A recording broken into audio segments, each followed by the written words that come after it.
मेरठ हत्याकांड में पति की कातिल मुस्कान जेल में बंद है। जिसकी तबीयत नासाज हुई, जांच हुई तो पता चला कि मुस्कान गर्भवती है, प्रेग्नेंट है। आखिर कातिल मुस्कान के पेट में बच्चा किसका है?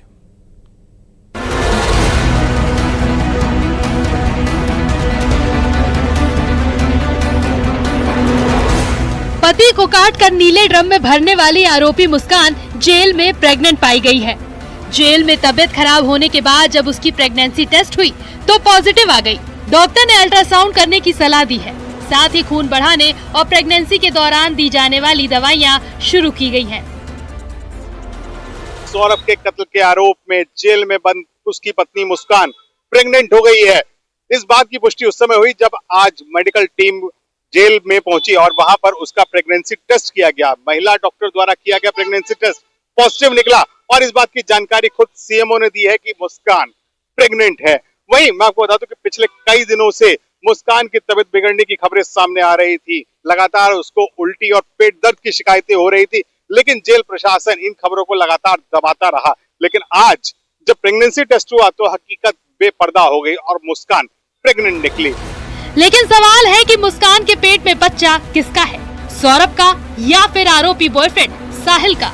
क्योंकि हत्या से कुछ ही दिन पहले सौरभ लंदन से लौटा था और हत्या के बाद साहिल और मुस्कान शिमला, मनाली और कसोल में हनीमून मना रहे थे। यही वजह है कि प्रेग्नेंट होने की खबर के बाद मुस्कान बेहद नर्वस है। अब तमाम चीजें इस मुकदमे में दिलचस्प मोड़ लेंगी। क्या मुस्कान इस बच्चे को जन्म देगी? सौरभ की हत्या के बाद कातिल पत्नी मुस्कान पर जब उसको ये पता चला कि वो प्रेग्नेंट है तो उसके चेहरे की हवाइयां उड़ गई। मुस्कान नर्वस दिखाई दी और अभी तक इस खबर का साहिल को पता ही नहीं है, क्योंकि कई ऐसे वीडियोस भी वायरल हुए थे सौरभ की हत्या के बाद जिसमें मुस्कान साहिल के साथ नजर आई। वो कसौल में हनीमून और पार्टियां मनाती हुई नजर आ रही थी। मुस्कान ने कई रातें साहिल के साथ भी गुजारी। तो ऐसे में बाजार में चर्चाओं का बाजार भी गर्म है। 19 मार्च से मुस्कान और साहिल मेरठ जिला जेल में बंद है। मुस्कान ने साहिल के साथ मिलकर पति सौरभ की हत्या कर दी थी। जब से मुस्कान जेल पहुंची है तब से लेकर अभी तक उससे मिलने कोई नहीं पहुंचा, जबकि उसके बॉयफ्रेंड साहिल से मिलने उसकी नानी दोबारा पहुंची है। सूत्रों की माने तो नानी जेल में खर्च के लिए पैसे देने आई थी। बताया जा रहा है कि साहिल की नानी रुपये लेकर पहुंची थी, क्योंकि साहिल रुपयों के लिए तड़प रहा है। उसके रोजमर्रा के खर्चे पूरे नहीं हो रहे हैं, जो उसके शौक थे वो पूरे नहीं हो पा रहे हैं, क्योंकि जेल तो जेल ही होती है। नशे पर पूरी तरीके से पाबंदी कर दी गई है, लेकिन जो उसके खाने पीने के शौक हैं, जो उसकी जरूरतें हैं, वो वहाँ पूरी नहीं हो पा रही हैं। फिलहाल साहिल और मुस्कान दोनों जेल में परेशान हैं। इसी बीच मुस्कान के गर्भवती होने की पुष्टि हुई। अब उम्मीद है कि उसे जमानत और मुकदमे में फायदा मिल सकता है। Bureau report, news 18। भ्रष्टाचारी निकले छत्तीसगढ़ के कैडर के कई आईएएस आईपीएस अधिकारी। ऐसा हम नहीं कह रहे हैं, ऐसा कह रही है सरकार की वो रिपोर्ट जो अभी सरकार ने जारी की है। देश भर में छत्तीसगढ़ कैडर अधिकारी और उनकी कार्य प्रणाली चर्चा का विषय है और इस बीच सरकार की एक रिपोर्ट चौंकाने वाली आई, जिसमें चौंकाने वाले खुलासे हुए।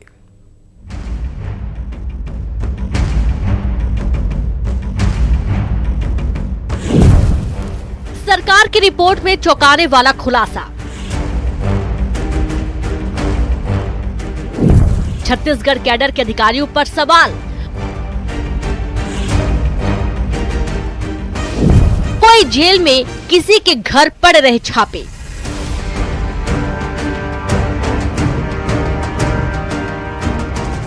छत्तीसगढ़ में जिस तरह से भ्रष्टाचार के मामले में ईडी, सीबीआई, ईओडब्ल्यू जैसे केंद्रीय और राज्य की एजेंसियां कार्रवाई कर रही हैं, देश भर में भारतीय प्रशासनिक सेवा छत्तीसगढ़ कैडर अधिकारी और उनकी कार्य प्रणाली चर्चा का विषय बना हुआ है।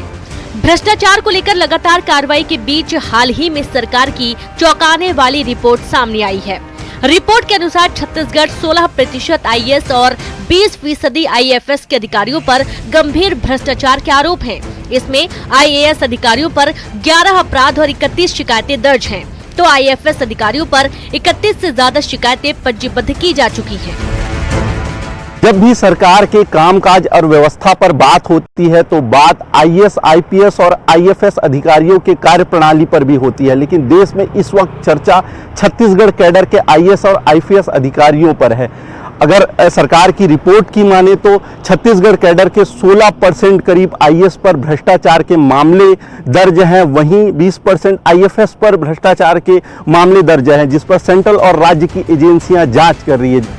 वहीं इस पूरे मामले में छत्तीसगढ़ कैडर के रिटायर्ड वरिष्ठ आईएएस अधिकारी सुशील त्रिवेदी का मानना है कि भ्रष्टाचार में प्रशासनिक अधिकारियों की संलिप्तता सामने आना निराशाजनक है। भ्रष्टाचार का कोई भी काम अकेले अधिकारी नहीं कर सकता। नौकरशाही और राजनीति का गठबंधन है। पहले अधिकांश अधिकारी जब आते थे तो उनके मन में कुछ नया करने के लिए, कुछ उपलब्धि हासिल करने का उत्साह रहता था। अब ये मानते किस काम को मैं कितना अड़ा दूं। सबसे ज़्यादा अधिकारी में जो सत्ता के उपभोग की भावना और अपने आप को बड़ा बताने की जो भावना आ गई है, ये एक बड़ी दुर्भावना है। कहा जा रहा है आने वाले समय में भ्रष्टाचार के मामले में और भी भारतीय प्रशासनिक सेवा के अधिकारियों की गिरफ्तारी हो सकती है। ऐसे में सरकार भ्रष्टाचार पर नकेल कसने जिस तरह से कार्रवाई की जा रही है, उससे एक बात तो साफ है कि छत्तीसगढ़ में भ्रष्टाचार पर जीरो टॉलरेंस की नीति को लेकर सरकार सख्त है, लेकिन सुशासन स्थापित करना चुनौती से कम नहीं है। Bureau report, news 18। वक्फ संशोधन कानून के बाद अब जनसंख्या नियंत्रण को लेकर लगातार मांग उठ रही है।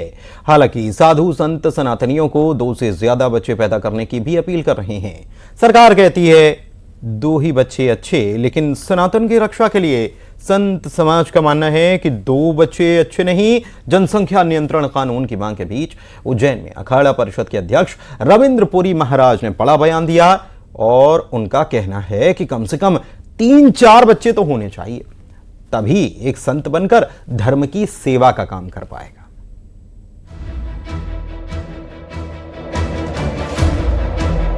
देश के सरकार के ऊपर दबाव बनाना चाहिए कि इस देश में जनसंख्या का असंतुलन ना होने पाए, उसके लिए जनसंख्या का कानून आना चाहिए।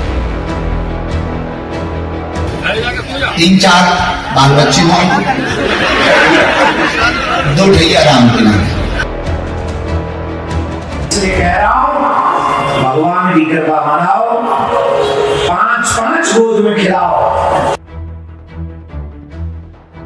इसके बाद अब जनसंख्या नियंत्रण कानून भी हो, ताकि बेवजह की जनसंख्या जो बढ़ती चली जा रही है। कोई कहता है जनसंख्या कानून हो तो कोई कहता है 2 बच्चे अच्छे नहीं। सनातन को बचाना है तो ज्यादा बच्चे पैदा करें। 3-4 बच्चे अच्छे होते हैं, 2 बच्चों से काम नहीं चलेगा, 3-4 बच्चे होने बहुत जरूरी है। अब उज्जैन में अखाड़ा परिषद के अध्यक्ष रविंद्र पुरी महाराज ने कहा है कि कम से कम 3-4 बच्चे होने चाहिए, तभी एक संत बनकर धर्म की सेवा का काम कर पाएगा। हमारे भक्तजन, हम सबसे अपील करते हैं कि आप 2 से ज्यादा बच्चे पैदा करो, 2 से अधिक बच्चे पैदा करो, क्योंकि इस समय आपने देखा पूरे विश्व में सनातनी जाग चुके हैं और हमने कभी नहीं सोचा था प्रयागराज में करोड़ों की संख्या में श्रद्धालु वहां आएंगे। करीबन 60-65 करोड़ सनातनी वहां पहुंचे हैं। अब सनातनी जाग चुके हैं और सबका प्रयास है घर में 3-4 बच्चे अच्छे होते हैं। 2 बच्चों से काम नहीं चलेगा, 3-4 बच्चे होने बहुत जरूरी है। ये कोई पहली बार नहीं है जब 2 से ज्यादा बच्चों का नारा दिया गया हो। इससे पहले बागेश्वर धाम के धीरेन्द्र शास्त्री और कथावाचक देवकी नंदन ठाकुर भी सनातनियों से ज्यादा बच्चे पैदा करने की अपील कर चुके हैं। जिनके ब्याह में भी सुनो, ब्याह करो, 3-4 बाल बच्चे हों, 2 ठैया राम के नाम।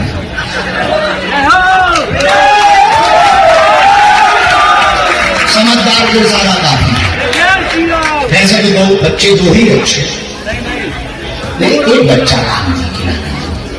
और मैं फिर बता रहा हूं, ये देश तभी तक सेकुलर देश रहेगा जब तक सनातनी बहुसंख्यक है। इसलिए कह रहा हूं, भगवान की कृपा मनाओ, 5-5 गोद में खिलाओ। अब सवाल आता है कि एक तरफ जनसंख्या नियंत्रण कानून की मांग है और दूसरी तरफ जनसंख्या बढ़ाने वाले बयान। सरकार कहती है बच्चे 2 ही अच्छे और साधु संत कह रहे हैं 2 बच्चे नहीं अच्छे। ऐसे में बढ़ती जनसंख्या पर रोक के लिए जनसंख्या नियंत्रण कानून वक्त की मांग है। Bureau report, news 18। राष्ट्रपति के दस्तखत के बाद वक्फ विधेयक कानून लागू हो चुका है और इसके खिलाफ सुप्रीम कोर्ट में याचिकाओं पर याचिकाएं दायर हो रही हैं, लेकिन बिल के विरोध में सदन से सड़क तक भी हंगामा मचा हुआ है। वक्फ संशोधन कानून के विरोध में कहीं सदन में विधेयक की कॉपी फाड़कर नाराजगी दर्ज कराई गई तो कहीं काला कोट फाड़कर, वहीं किसी ने विधेयक की कॉपी जलाकर अपना विरोध दर्ज कराया तो कहीं वक्फ बिल का समर्थन करने की सजा घर जला कर दी गई।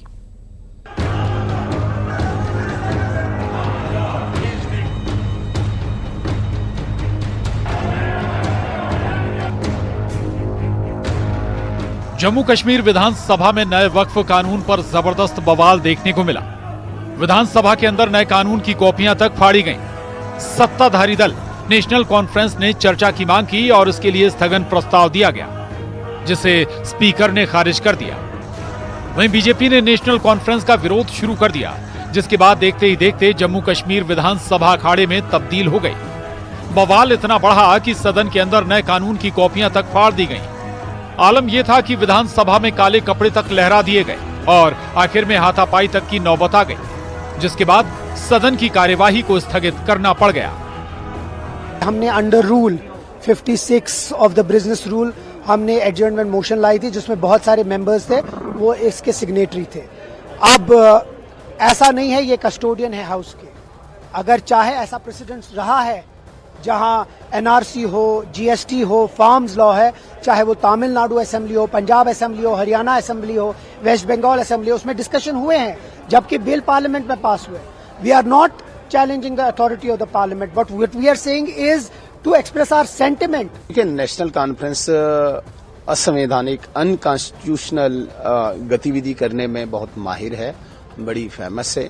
आपने देखा होगा सरकार बनने के बाद ही तुरंत इन्होंने एक बिल लाने की कोशिश की 370 को रेस्टोरेशन के लिए। जिस 370 को पार्लियामेंट ने धराशायी किया, जिस 370 को कोर्ट ने सेटल किया, उसी प्रकार से देश के सर्वोच्च स्थान संसद ने जिस वक्फ अमेंडमेंट बिल को पास किया, राष्ट्रपति महोदया ने इसको अप्रूव कर लिया और ऐसा सुनने में आ रहा है कोई कोर्ट भी चला गया, सब जुडिस भी है।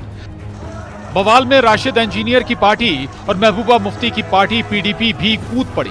पीडीपी ने वक्फ संशोधन कानून का विरोध तो किया ही, साथ ही नेशनल कॉन्फ्रेंस को भी कटघरे में खड़ा किया। एडजॉर्नमेंट मोशन जो है सबमिट की थी, उसमें मैं भी एक मेंबर हूं। हमने एडजॉर्नमेंट मोशन की थी कि आज जो हाउस की कार्रवाई है उसको जो है उसको एडजॉर्न किया जाए, उसको जो है मौखर किया जाए और आज जो है वक्फ का जो कानून बना उस पर बहस हो। लेकिन अनफॉर्चुनेटली जो हमारी एडजॉर्नमेंट मोशन थी उनको एक्सेप्ट नहीं किया गया और हमें जो है अपनी बात रखने का जो है मौका नहीं दिया गया। जो हम चाहते थे कि एक बहस हो, एक डिटेल्ड, एक कम्प्रिहेंसिव बहस हो और हम चाहते थे कि कम से कम हाउस के थ्रू जो है on floor of the house जो है हम अपनी राय दें और अपनी नाराजगी का इजहार करें। ये हमारी पुरखों की, बुजुर्गों की विरासत है और ये मुसलमानों का एक मजहबी मामला है, तो उसमें मुसलमानों की इन्वॉल्वमेंट के बिना, इंक्लूजन के बिना फैसले लेना या कानून पास करना कहीं ना कहीं वो मुदाखलत भी है और कहीं ना कहीं सारे मुस्लिम बरादरी के लोग इस पे नाराज भी है और नाला भी है, खुलकर उन्होंने मुखालफत की है। उधर पीपल्स कॉन्फ्रेंस के सज्जाद लोन ने भी विधानसभा में वक्फ पर चर्चा की हिमायत की।